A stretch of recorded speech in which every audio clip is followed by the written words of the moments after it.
नाशिकमध्ये मराठा आंदोलकांनी घेतली उदय सामंतांची भेट। महिला सशक्तीकरण मेळाव्यादरम्यान घेतली भेट। मराठा आरक्षणाबाबत भूमिका जाहीर करण्याची मागणी। इंदापूरमध्ये जनसन्मान यात्रेत आमदार दत्ता भरणे भावनिक काम करूनही वाट्यात काटे टाकले जात असल्याची खंत व्यक्त। महाविकास आघाडीकडून उद्या महाराष्ट्र बंदची हाक। बीडच्या माजलगावमध्ये शाळा महाविद्यालय राहणार बंद। महाविकास आघाडी उद्या माजलगावात रॅली काढणार। देशातील पहिला राष्ट्रीय अंतराळ दिवस वाशिमच्या शाळांमध्ये उत्साहात साजरा। हॅपी फेसेस शाळेत दाखवले चंद्रयान प्रक्षेपण तसेच लँडिंगचे व्हिडिओ। धुळ्यात मुसळधार पावसाची हजेरी। जिल्हाभर सुरू असलेल्या पावसामुळे नदी नाल्यांना पाणी। पावसामुळे शेतकऱ्यांमध्ये समाधान। लातूरमध्ये विद्यार्थ्यांचा मूक मोर्चा। लातूरात शिक्षणासाठी आलेल्या विद्यार्थ्यांनी भीतीच्या छायेत भाजपचे अजित पाटील कवेकरांच्या नेतृत्वात मूक मोर्चा।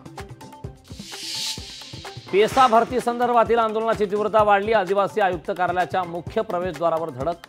माजी आमदार जेपी गावितांचं बेमुदत उपोषण। धुळ्यात आयुक्तांच्या दालनात मोकाट श्वान सोडत लक्षवेधी आंदोलन। सामाजिक कार्यकर्त्या प्रभा परदेशींचं लक्षवेधी आंदोलन। मोकाट श्वानांप्रकरणी निवेदन देऊनही दखल न घेतल्याने आंदोलन। सांगलीत पूरग्रस्तांचा जिल्हाधिकारी कार्यालयावर मोर्चा। जाहीर केलेलं अनुदान देण्याच्या मागणीसाठी मोर्चा। अनुदान जमा न केल्यास तीव्र आंदोलन छेडण्याचा इशारा। अत्याचार प्रकरणात पीडितेची ओळख जाहीर करू नये। कोलकाता प्रकरणी सर्वोच्च न्यायालयाने दिला कारवाईचा इशारा। नाशिकचे पालकमंत्री दादा भुसेंनी लाडक्या बहिणींसोबत बसनं केला प्रवास। मालेगाव तालुक्यातील एसटी बस लाडक्या बहिणींना घेऊन आली नाशिकला। लोकशाही मराठी ऐका, पहा, जागरूक रहा।